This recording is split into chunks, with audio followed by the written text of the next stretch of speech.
એમની એલી દર વખતે મારા ધણીનું નામ આવે છે, પ્રમુખ પૈસા ખાઈ જાય છે, પ્રમુખ પૈસા ખાઈ જાય છે, તો બધીના ઘરમાં 10 ડીશું નાસ્તાની ભરીને લઈ જાય છે. ઈ કેમ કોઈ નથી દેખાતું ને અમે જ દેખાઈએ છીએ બધાય. એમ નહીં એલી, એવા હું ફટકુડિયા વેળા કરવાના હોય છે. જો કે બજ્જુને કહી દઉં છું એક જ હરખી સાડી પહેરવાની છે, એક હરખી સાડી નો પહેરીને એકય દેખાતું નહીં. પછી કાલ નો કહેતું કે પ્રમુખના ઘરના બોલ્યાની, હું કહી દઉં છું એક જ હરખી પહેરાવી જોઈએ. એમને એલી જા બજ્જુ કાબેરું કહી દઉં છું, જો હે ને હરખો રાસ લેવો હોય ને તો જ કુંડાળામાં ચડજો, નકર તમારું નોખું કુંડાળું બનાવજો.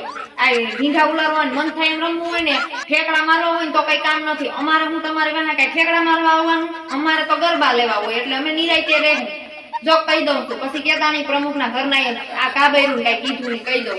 અને બજ્જુને કહી દઉં છું 12 વાગે ને એટલે ઢીંડિંગ બધું બંધ, ટેપ ધુબાકા બધું બંધ, હવન ઘરે હવ બને. 12 વાગ્યા પછી કોઈને રમવાનું નથી કહી દઉં છું. પછી કહેતું નહીં કે પ્રમુખના ઘરના બોલ્યા નહીં, 12 વાગે એટલે બંધ.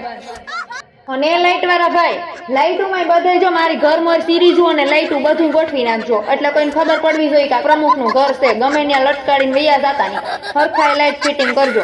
પછી કેતા નહીં પ્રમુખના ઘરના તમે બોલ્યા નહીં એટલે ન ફિટ કરી.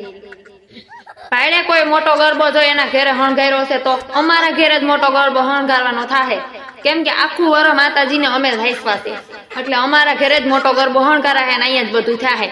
પછી કેતા નહીં કે પ્રમુખના ઘરના બોલ્યા નહીં. એમની એલી કાલ હું એમ ગેલેરીમાં ઊભી સાંભળતી હતી, ત્યારે બધા કહેતા હતા પ્રમુખના ઘરના ફટકે સડ્યા છે, ફટકે સડ્યા છે. કોણ કેતું તું? બોલો તો, નીચે આવો તો કોણ છે? હાલો તો કયો તો પ્રમુખના ઘરના ફટકે સડ્યા છે. પછી કેચ્યું નહીં પ્રમુખના ઘરના જ છો. હા, ફટકે સડ્યા એમ બોલવા વાળી એકવાર નીચે ઉતરો તો.